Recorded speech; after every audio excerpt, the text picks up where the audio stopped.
Haman Nature, a journey in search of a peaceful and prosperous society with human nature as a guide. Led by your host, Adam Haman.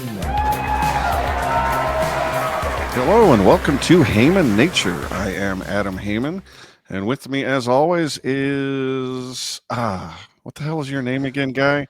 Bob Murphy. Welcome to the Bob Murphy Show, everybody. No, wait. This, of course, is Tyrone, the porcupine hobo, but it feels like I haven't seen you or recorded in anger with you in like a month or something. It's been quite a while, so hopefully the loyal listeners either missed me and are glad to have me back, or we'll get a lot of comments like, "Oh, shoot! Oh, this guy, this guy again." So you spent a couple of weeks in Spain, is that right? Tell me all about it. Yeah, I went to we did a multi-country trip. We went to Spain and Portugal. Nice. One city in Spain, Barcelona, 2 cities in Portugal, Porto and Lisbon. This is a vacation my wife and I had on the books a couple of years ago and canceled it when we ended up buying a house. And so kind of put it off to the side, and 2 years later, we finally got around to it. So, when you make a big trip like that, you don't just go for a couple of days. So we took a whole 2 weeks and went around there. It was great. I lost weight. Wow. Because you're walking everywhere. Obviously, right. You're walking on tours. You're walking around, and especially in Portugal, it's very hilly, and it really does feel like you're walking uphill both ways. Because it's so steep when you're going down, you're using muscles you didn't know you had to sort of not fall over and roll down the hill, right? So, yeah, I think we clocked it the whole trip. So if you take travel time and all that, let's just say I think we were there 10 full days. I think we did over 17 miles walking, and that's just flat straight level walking that your phone tracks. And then if you were to take in the elevation, I think you should double that. So it's like we walked an incredible amount. The food was amazing.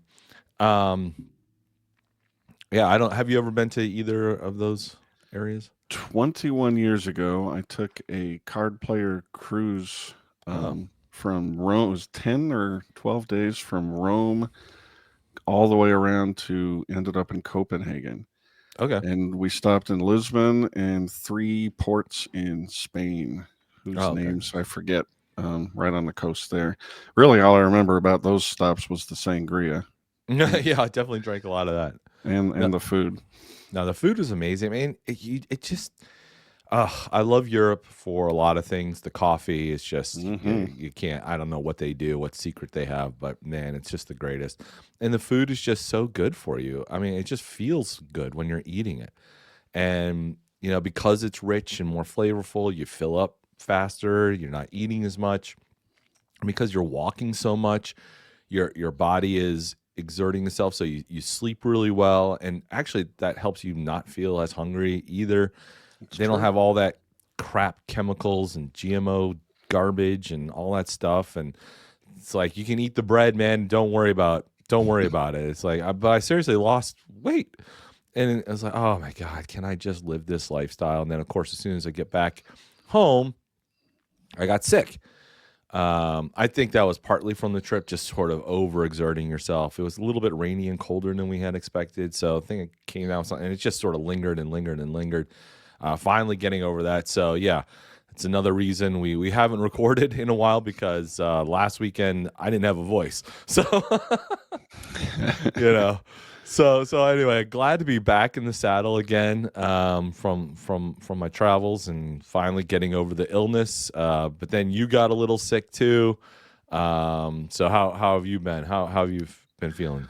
Oh, I'm over it. I just got a tiny little bit of cold. I think I picked it up from Scott Horton on the Tom Woods cruise. We're going to discuss that trip in a little more detail in another episode. Yeah. But yes, I wasn't sick on the boat or anything, but like a couple days after we got back, I started getting a little cold. But now I'm totally fine. Anyway, we are back to normal, but in the meantime, you were able to keep the show live, so to speak, doing a bunch of crossovers with Bob Murphy, and then we released a couple of the live streams you had actually done with Bob as regular episodes. So even though I kind of felt replaced for the last month or so, it's actually great content. Good stuff. And then you had a couple interviews in there with Stephen Kinsella.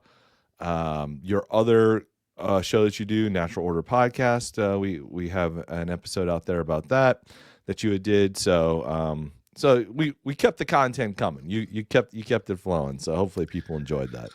Well, fear not, my spiky friend. I enjoy very much recording with the great Bob Murphy, but it isn't Haman Nature without the porcupine hobo, my friend. All right. Well, I'm glad to hear that. So today, or for this episode, Adam, it's that time of year again. We're a little late on it due to all the traveling and the illness and things like that. But last year we did sort of an Oscars recap. You're big into the movies, and you wrote a few articles on the Oscars last year. This year rolled around, so we're recording this just kind of after the Oscars happened. And you again had written an article about your kind of two favorite, or what you would think should win the best picture. You had written that before the Oscars, so we'll touch on that a little bit. And I figured, let's just keep the tradition going. We'll do one episode a year talking about the Oscars. So let's roll into that. How about that?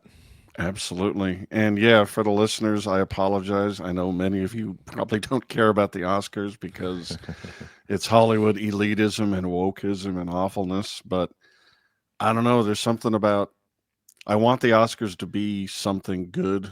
I value excellence. I love the medium of film. And so I'm going to keep watching the Oscars, just praying they get better and that the movies they make get better. And specifically that the ones that the Academy considers to be worthy, I wish they'd make their selections better because they seem a little insane sometimes. Mm-hmm. Now, I didn't watch the Oscars, but I saw some clips online. I heard or read that the Oscar ratings were down again this year. Conan O'Brien, new host. From the clips I saw, seemed he was his usual funny self. I like Conan. What did you think of the show itself? I'm not surprised the ratings are down. I like Conan O'Brien quite a bit, and he's fine. But the show, the awards ceremony, seemed really boring to me. And I don't know why exactly. Maybe it's because of the movies that they picked. I think a lot of people never saw any of these films. I was looking at the list before this episode. I'm like, what? I was trying to watch them. I miss a lot of them in the theaters, and I think that's a function of the high cost of going to the movies and just how much better the home experience has gotten over the years. It doesn't surprise me at all that people just aren't into going to the movies. And then when I was looking online to stream them, I think I could have found everything if I'd wanted to pay $20 to rent some of these movies, and I just am not. So my analysis is going to be deficient because I didn't see The Brutalist and I didn't see the Bob Dylan biopic. Those are the two big ones I missed. I personally love going to the movies. My wife and I really enjoy that. It's just that the types of movies I enjoy seeing aren't the ones that usually get nominated for Oscars. Kevin Hart and Dwayne "The Rock" Johnson teaming up for another, funny action movie ain't gonna make the Oscar awards, but it's what I like to eat some popcorn to. You know what I'm saying? Before we dive into your article a little bit, and let's bring up the image of all the Best Picture nominees, and let's just review those quick for complacency or for completeness. So the first one there, Anora. What's that one about? Is that the trans one? No. We'll get to the awful trans one. Okay. This actually won Best Picture. Right, I saw that. This is the Best Picture winner. Yeah. I was shocked. I knew it was a favorite going in. but I thought this movie was terrible. Oh, okay. As it's about this stripper / prostitute who sees an opportunity to have a Cinderella story with the son of some Russian mob boss or something while he's in America on vacation. So he throws a bunch of money at her, and she uses sex transactionally, and then a bunch of goons intervene to try and, take the kid back or whatever. And I don't know, it was mostly boring. I thought the scenes were horribly directed, which is weird because I think the director won for best director and best screenplay. And as Jennifer and I were sitting on the couch watching this thing, we both thought each and every scene is like 50% too long, maybe worse. I thought it was a horrible movie. I don't get it at all. And would it have been fixed by some editing, like shorten up those scenes, or do you think it was just a bad plot or whatever? It would have made it a whole lot better, obviously, but no, I hated the story. I hated the character. Sure. I mean, it's this wretched human being who's making all the wrong choices in her life and ends up being, it looked to me, miserable the entire film. And there's a brief moment of catharsis at the end where she has a touching moment with one of the goons after the whole adventure is complete, and seems like maybe she has some self-reflection as to how she's living her life and how wretched it all is. But I'm not even sure if that was the point that the director had. It seemed like the director just wanted to show this big party and then this adventure. And it was just all, I don't know, it was all awful. I really, really did not like that movie. I didn't get it. I wonder what who the production company behind that one was. I used to be naive, Adam, and think, oh, people, the Academy, they just vote for, the best artistic movie. There's no politics or anything that comes into it. But I don't know if you've been listening to the Candace Owens series on Harvey Weinstein that she's been doing. No. And you learn that so much of this is just, it's fake. It's like these production companies throw these lavish parties for the Academy elites and just throw a bunch of money at them to get their vote for their film. So they literally campaign for their movie. They spend money on it and advertising and parties. Yeah, it's gross. So if it truly lacks sort of any artistic quality, well, I mean, it has some artistic quality, obviously, then how did it win Best Picture? In my mind, it probably was bought and paid for. Yeah, it could have been that, but also there was just a lot of buzz about this director. He's young and he's, I guess, innovative. And I think it was just I don't know exactly why they like him, since I thought he did a terrible job, but I think he's just popular. He's got the buzz or something. I don't know. Sure. He's the new it factor. Something like that. Yeah. All right, The Brutalist, again, another movie. I've only seen one of these movies. What's The Brutalist? I couldn't tell you because I didn't see it either. Okay. It's a 3.5 hour long movie about an architect. Okay. That sounds brutal. I like Adrian Brody, and I think Ed Norton was nominated for Best Supporting Actor in this too. So I'm looking forward to see it, but let's move on because I didn't see it. Okay. I like both those guys too. Ed Norton's one of my favorites, so maybe I'll check that out. And anything Howard Rourke-ish architect, right? It's like, is he a hero? Okay, sounds good. A Complete Unknown. So obviously this is the Bob Dylan biopic, but you said you didn't see that one either. I did not see this one either. I was never really a Bob Dylan fan musically, so this movie didn't really interest me that much. Yeah, I bet if I'd gotten into him when he was young, I probably would have liked it. But my favorite Bob Dylan story is Jennifer and I drove all the way to the Hollywood Bowl to see Mark Knopfler of Dire Straits fame open up for Bob Dylan a handful of years ago. Okay. And Bob Dylan was so awful, we walked out halfway through the third song of his. Oh, really? He was just too over the hill, kind of too old. You couldn't understand a single word. It was just he didn't. The whole stage was completely dark because he didn't want anyone to see him. They turned off the jumbotron. What? It's really weird. Okay. So I didn't see this. Hair and makeup clearly did a good job because I didn't recognize him in any of the previews as the lead in Dune. That's is that's that? Paul Oh, Muad'Dib really? Atreides right Okay. there. Yeah. Okay. Yeah, I guess So I didn't recognize either. so Okay. sorry, folks. Move on. I didn't see this film. Conclave. Conclave, I liked quite a bit. Okay. What's this Rafe, one about? Rafe Fiennes was up for Best Actor. It's about a pope dies, and this is all the politicking and intrigue behind the cardinals trying to jockey to become the new pope. Okay. And I think Catholics would hate this, especially conservative Catholics, because this is clearly promoting a very progressive church. And even though I'm not for that, I thought the movie was just so well done. I really enjoyed it. The acting was great. The political intrigue was so familiar and disgusting, as I've been embroiled in some of the Libertarian Party political intrigue. And it just all seemed very familiar and very well done. I thought Ralph Fiennes did a fabulous job. But what does politics have to do with it? Doesn't God give them the divine guidance? It turns out that God has a sense of humor, and he's slightly malicious. He uses the evil of human politics to make his selection. He's a trickster, that fella. Wow. All right. On to the movie I did see, Dune Part 2. I didn't think it was as good as the first part. Interesting. This one left me a little, I don't know, a little disappointed. I thought it was a little anticlimactic. Interesting. I haven't thought about that. But I walked out thinking to myself, wait, is that it? Is there going to be a part 3?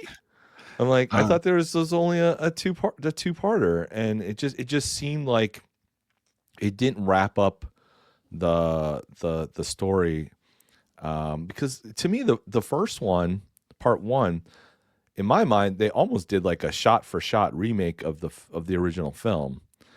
And Dune Part 2, I don't know, it just I didn't get that, Paul riding the worms at the end, triumphantly overtaking the whole universe, or however he defeats the thing.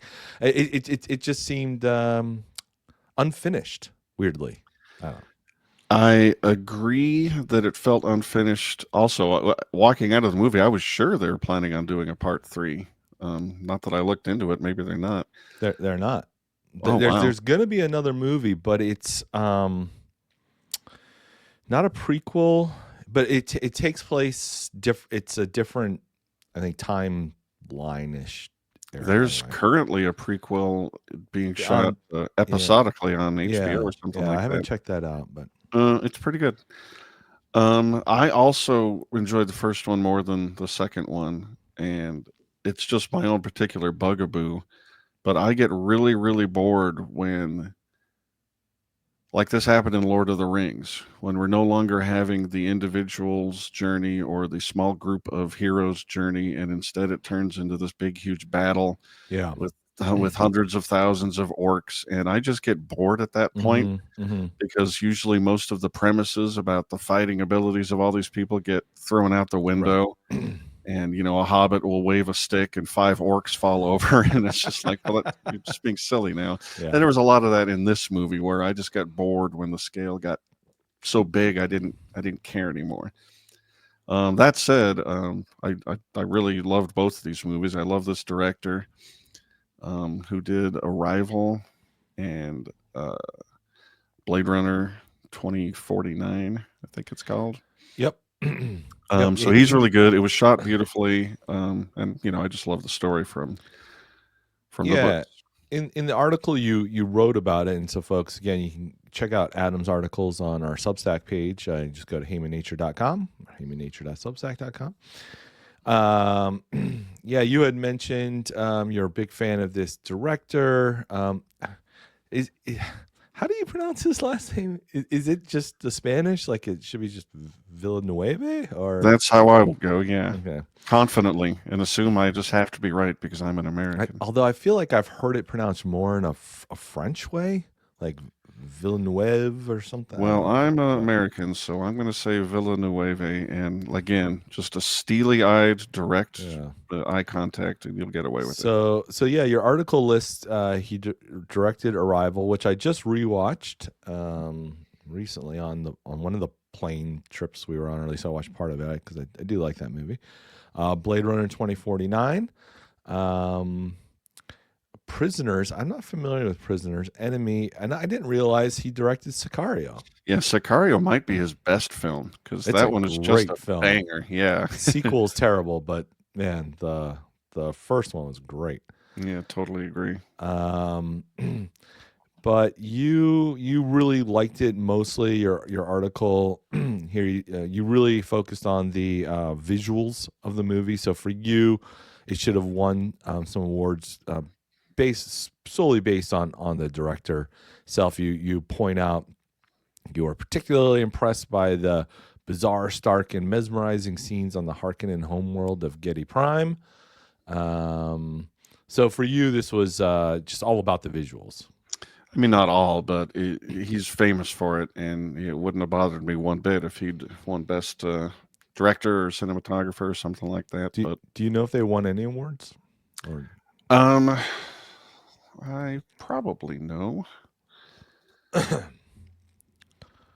We prepare these episodes in advance, guys. Yeah, I don't think it did. Not cinematography, the brutalist won that. Yeah, I don't think it got.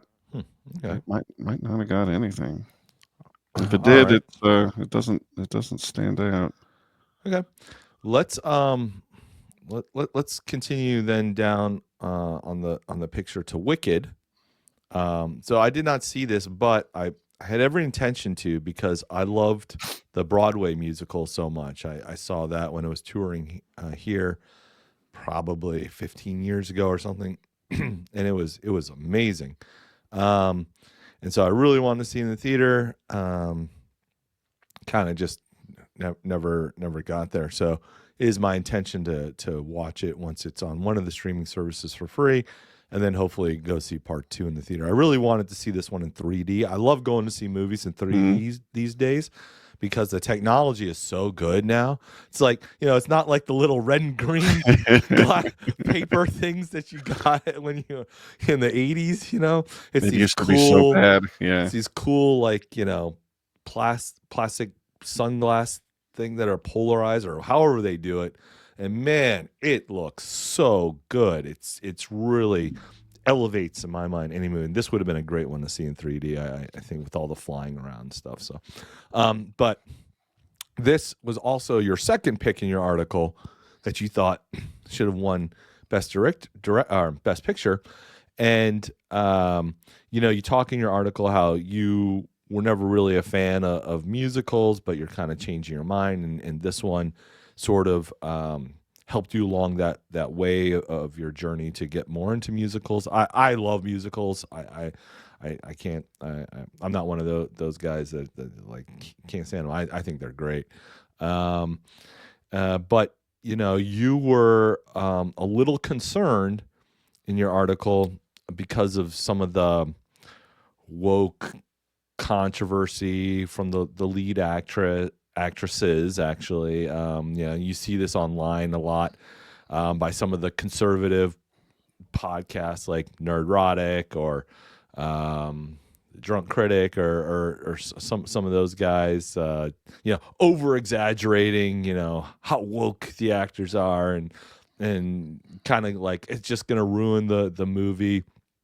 And you say in your article you were concerned about that, but when it just comes to the movie itself, all of that goes away, and maybe the internet, surprise, overreacts sometimes to some of this stuff. No, that can't be possible. But you said you really enjoyed it. You thought the acting was great, the singing was great, etc. So tell us a little bit about your thoughts. Yeah, my lovely wife Jennifer took me to see this with the original cast on Broadway. Nice. She loves Broadway musicals, grew up in Manhattan. So yeah, she's been working on me every year to try and get me to like these things more. And I did love it. I absolutely love it. I still do. And Yeah, there was some controversy because some fan remade the movie poster to make it look more like the Broadway musical poster, and the lead actress who plays Elphaba, I forget her name, but she just went postal on the internet about this in a really horrible, embarrassing, woke way, just as cringe as you could possibly imagine. And I saw that and I thought, oh, great, the wokesters must have ruined this thing. But I was wrong. That actress apologized, by the way. I didn't see that, and it looked sincere. But if you love the Broadway musical, and I don't care how girly this makes me to like this musical, but I do. And the movie was excellent. It was very faithful to the Broadway show, and also faithful to the classic 1939 movie as far as the visuals of Oz and all the other things they can add, because it's not on a Broadway stage and it's a movie. I just loved it. I thought Ariana Grande, who takes Kristen Chenoweth's role as Galinda, I thought she just knocked it out of the park. I couldn't believe how good she was. Nice. Because I'm not any kind of fan of hers, Sure. pop stars I just don't care about. And she just always seemed like kind of a joke to me, but she nailed this performance. Well, I'll tell you what, a lot of these Disney kids, like Justin Timberlake, Ariana Grande, all these kids that sort of come up through that Disney system, Britney Spears, all those ones, right? So yeah, they sort of produce this generic pop music, but these kids are super talented. Yeah, as it turns out. Think about what they have to be able to do to go through that dancing, the singing, the discipline of that, and a lot of these kids are on Disney shows and the acting, right? So they have a wide range of skills suited for movies and things like this. So I'm not surprised at all that she killed it. For the role. Yeah, she really did. And part 2 comes out right around Thanksgiving this year, and I'm looking forward to it. Hope they finish out nicely. All right. Well, I'll definitely have to make. Speaking of that's gonna right before Thanksgiving. Okay, in September, there's a movie coming out. So Adam, get this one on your radar that absolutely should win every award imaginable. Spinal Tap 2, The End Continues, comes out September 12th. So mark your calendars, folks. I have never been so excited in all my years to hear this news. If I don't see that movie at least 8 times in the theater, something's gone wrong. I'm going to live at the theater when that one comes out. It's the same people, right? Oh, yeah. Yep. Christopher Guest and the whole the whole gang is back. That's fabulous.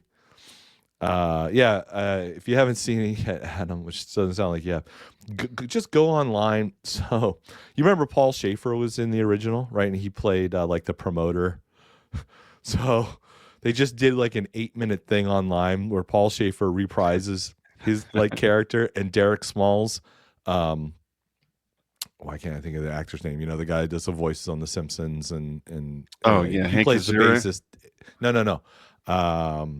One the other guy. It doesn't matter. He plays the bassist in the band, Derek Smalls. Anyway, so him and Paul Schaefer do a little thing in character. It's great. It's on YouTube. It's like 8 minutes long. So that's hilarious. All right. The Substance. Here's a movie I don't think I even heard about. I like Demi Moore a lot. And some of the other actors that were in this movie, but I just don't know anything about it. Why does she have 2 pupils? Oh my God, this movie is weird. Okay. Demi Moore was in it, nominated for Best Actress, and she did a decent job in it. I think she was mostly nominated for her bravery.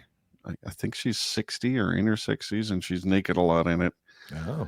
Oh. Tells the story of an aging film star, I guess. She's doing jazzercise or something when the movie starts, but she gets pushed out of her career by the patriarchy, portrayed disgustingly by Dennis Quaid. Yes, the evil patriarchy. Evil patriarchy, and because all they respect about a person is their beauty and blah blah blah. Of course. But there's some sci-fi in here, and she gets the opportunity to live her life as a beautiful young different person, a brand new starlet. But the kick is every 7 years you've got to.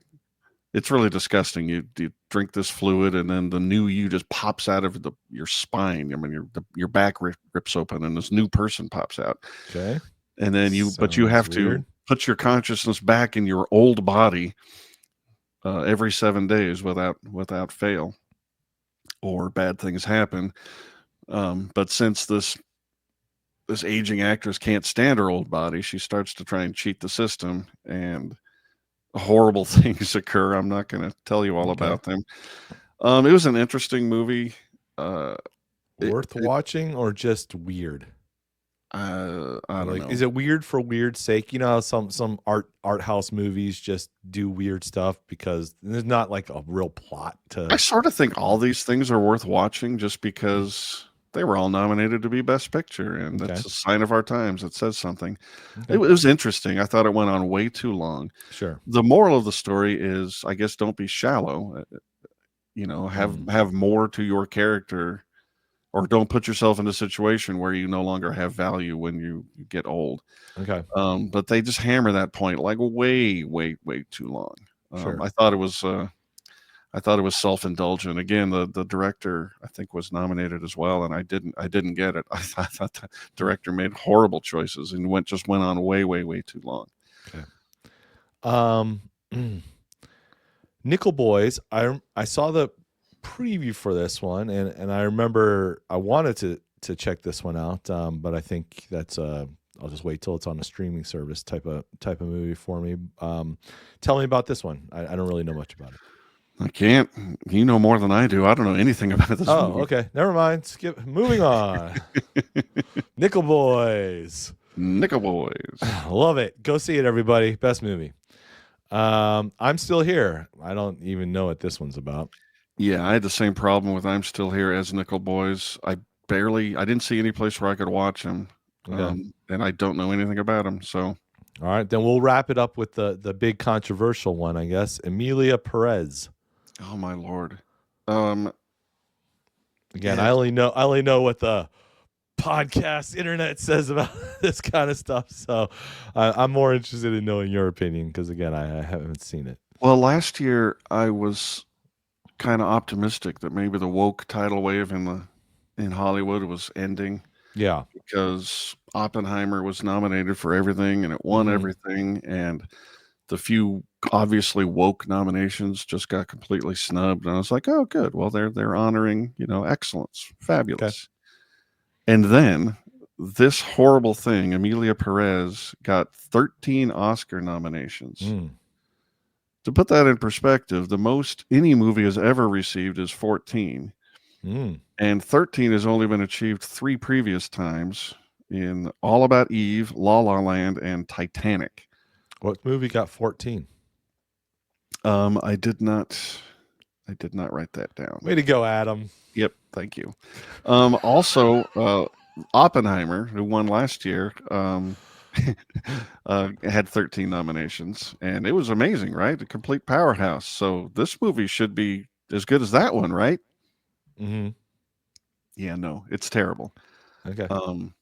I don't know where to start and how awful it is. It's Is it all right? Let's break it down objectively, just from a plot perspective. So does it have a coherent plot? Whether you forget the politics, forget that stuff. Does it have a coherent plot that goes from point A to point B with an arc? That kind of a thing. Of course not. No. Okay. No. Do you want to start with the plot, or do you want to start with exactly how awful the thing is? Well, to me, movies that lack plots and they just sort of are these slice of life. I'm focused on my inner emotions and struggles. That kind of stuff doesn't interest me. So to me, it would be bad just for that reason itself. So let's start there, and why don't you build on that? I'm just going to read from my article because I wrote about the plot extensively, and here goes. Okay. Quote, Emilia Perez tells the story of Rita, a talented lawyer trapped by the patriarchy in a dead-end job. Rita's legal brilliance is recognized only by a rich, powerful, and murderous Mexican drug lord who pays her handsomely, not for legal services, but to help him fake his death and get gender-affirming care overseas. 4 years later, and fully quote-unquote transformed and living under the name Emilia Perez, the drug thug has second thoughts and again employs Rita to help him reunite with his family, who is told he is a distant female cousin. Insanely, this woman, his wife, who bore him 2 children, completely fails to ever recognize that this, quote, woman is the man she loved and was married to for many years. There are several other ridiculous untruths about the reality of gender-affirming surgery and its horrendous effects. As far as this film is concerned, a person can change sexes and identities just like flipping a light switch. No muss, no fuss. Anyway, Perez reunites with his family, starts a charity helping other families locate the dead bodies of people who have been murdered by people like himself. He also starts dating another woman, while also becoming violently jealous that his former wife is dating another man. He is then kidnapped, has 3 fingers cut off, is in the middle of a shootout, and eventually dies in the trunk of a speeding car as it runs off a cliff. Oh. Afterwards, he is given a that's funeral. not the end. No, heavens no. Afterwards, he is given a funeral befitting a revered saint, complete with being borne through the streets by adoring mourners as a life-sized plastic Catholic virgin plaster thing. That's the end. Wow. The part going off the cliff seems pretty cool. Like and it's musical. And it's a musical. Oh, well, maybe I'll take back my love of musicals. But the part about going off the car, dying in the trunk, if that's the way it ended, that seemed like a cool ending, right? It'd be like, I don't know, something Butch Cassidy, Sundance Kid, or Thelma and Louise about that seems pretty cool. But then, of course, they can't just end it at like a good spot. They gotta drag it on and do the musical whatever scenes, point they're trying. I mean, everything they did was just so weird. It was like some billionaire gave several $1 million to like a glee club in Mexico City, the most woke, weird glee club you could imagine, and made them go make a movie. So what I truly hate about this movie, though, well, first of all, let's hear a quote by quote Carla Sofia Gascon, who was the lead quote actress who was nominated for Best Actress. Quote, she said, "You have an action movie that's not an action movie, a drama that's not a drama, and a comedy that's not a comedy." And I like that quote because this is a woman who is not a woman. This person was born Carlos Gascon. Okay. And this person is the reason why the Best Actress category in 2025, the nominees were 4 women and 1 man, which should have misogynists everywhere just cheering and women everywhere as mad as can possibly be. It was offensive beyond compare. Did they win? They did not win. Oh, okay. So they didn't win the Best Actress. A couple of these terrible songs were nominated, and one of them won for Best Song. And the supporting actress, forget her name, Zoe. She's a good actress. She was in Guardians of the Galaxy. She won for Best Supporting Actress. Zoe Saldana. Yeah. Zoe Saldana, and she did a passable job in a terrible film, in my opinion. But this thing is just a train wreck. Even if you're not, even if you disagree with me about trans madness, the movie itself is just juvenile and campy, self-indulgent beyond belief. And the plot, I was not lying about any element of the plot. These are all major elements of this ridiculous plot. And not a fan. Another 2025 Oscars in the books, Adam. Yeah. Thank you. The few people who weren't so kind to follow us through that rampage. I want to make another pitch for why these things matter. Culture matters. Culture matters. And we need to hope that it changes for the better. It's not very good now.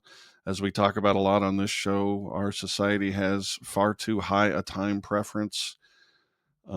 Literacy rates are plummeting. Our schools are terrible. We've got a lot of problems.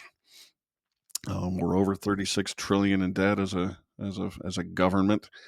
And culture is one of the things that impacts all of these things. And movies are a big part of culture. So I like watching them. I like talking about them.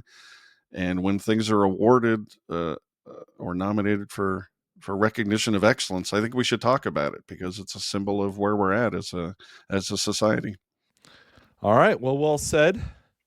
Thanks everybody for joining us. And if you saw any of these films, have your thoughts, why don't you go over to our Substack page and put some comments in on the articles, or comment below here on the YouTube channel. And the next live stream we do, we like to kind of go back and read through some of all of our viewers' comments and things like that. So maybe we'll read yours on air, so to speak. But thanks for joining us, Adam. Good to be back. It's great to be back. And the please. Team is back. The boys are back together. The boys are back in town. Yeah, if you're just listening to this on audio, please go over to our YouTube at Haman Nature. And always please come subscribe to us on Substack at hamannature.com or hamannature.substack.com. And there you can comment and sign up for the emails. And thank you, ladies and gentlemen. Great to see you again, Tyrone. And we'll catch you next time.